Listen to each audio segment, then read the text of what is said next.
know about social networking? Out here we have all different applications. There's probably a lot more than that.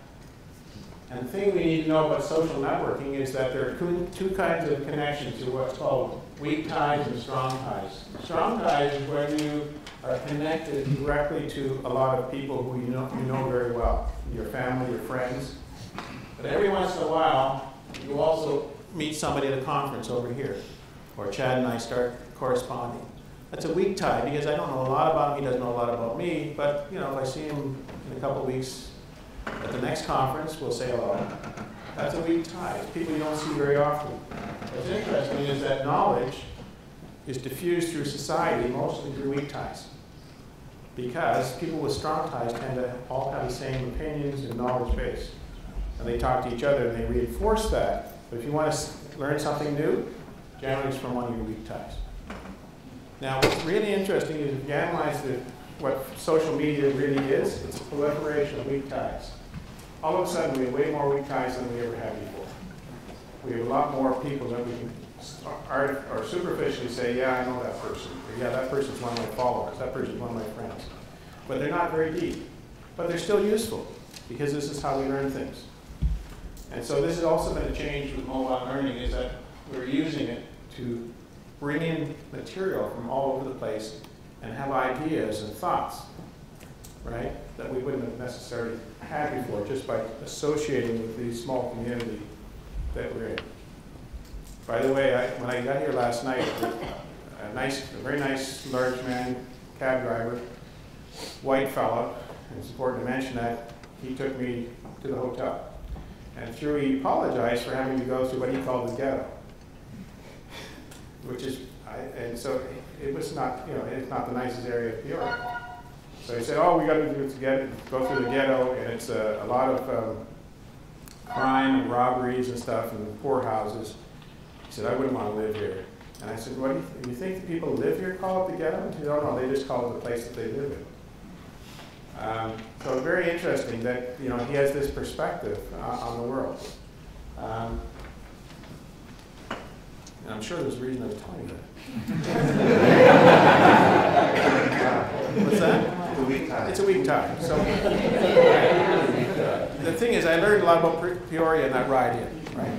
And I won't see this guy again likely. But these weak ties that happen is where we learn new things and learn about places and learn about what's happening. Okay.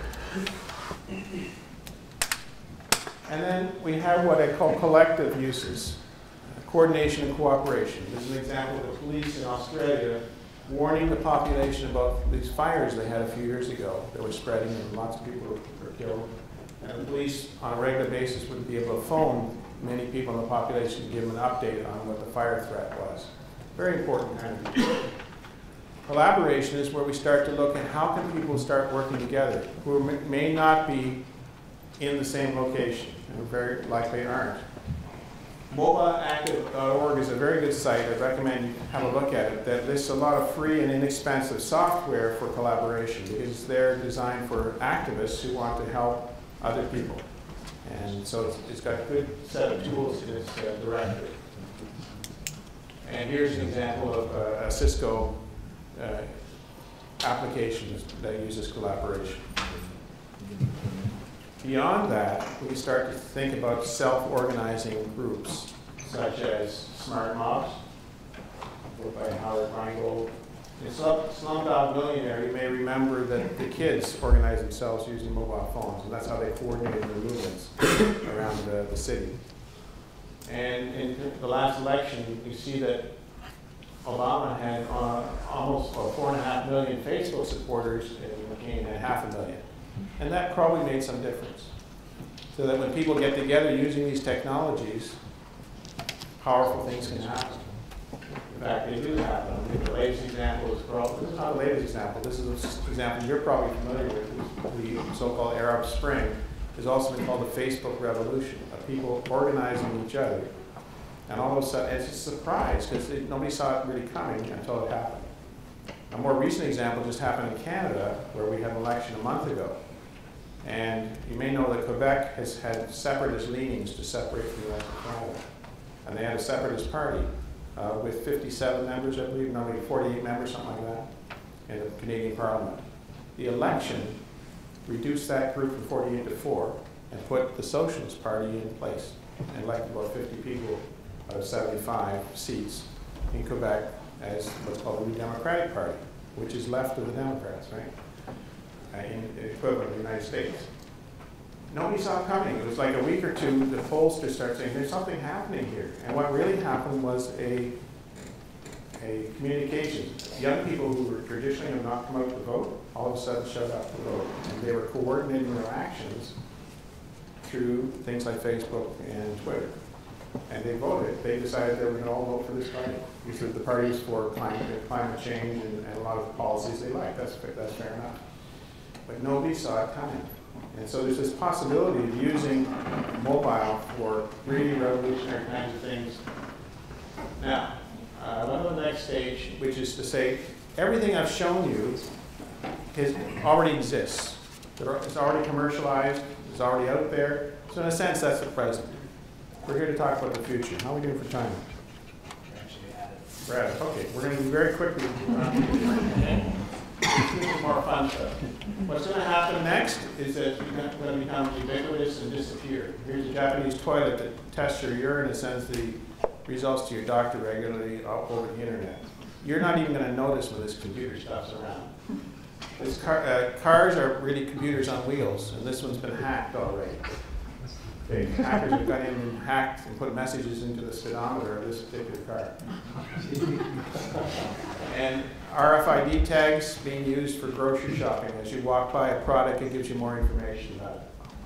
And there's lots of books about that, and this is a movement that's been going on for 20 years. But I think what's after mobile is ubiquitous. Wearable. This is a glove developed in Canada by some medical students for CPR that tells you what pressure you're pushing and gives you directions. This is a learning management system, believe it or not, on the right from Chianti Labs in Italy, called ExactTutor, and it actually measures your location and what you're doing and tracks those results. It's becoming ubiquitous so that you can now have clothing that is going to track everything, give you messages, including smart underwear. That's checking there's smart bras and smart underwear that checks your heart rate, your pulse, your GPS location. If you're having a heart attack, it will send a message to someone. That all exists right now, but it's hidden. Most people don't know about it. We're going to match this stuff with other technologies. There's a little telescope worth $25 that's put onto this cell phone and turns it into a fairly high-powered microscope. You put slides in, you can do blood analysis, saliva analysis. These are contact lenses that have computers built into them. Okay.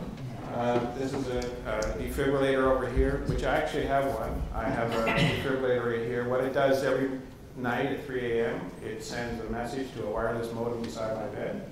That sends a message to Chicago. The computer analyzes my heart. If there's no problem, nothing happens. If there's a problem, my doctor knows about it in the morning. That's already exists. And we're doing brainwave technology, 3D, lots of that happening. Including this one up here is the latest tablet from Nintendo that uses a wrap around your body kind of view as you play games. This is the same thing, a video wrap around with the Black Eyed Peas.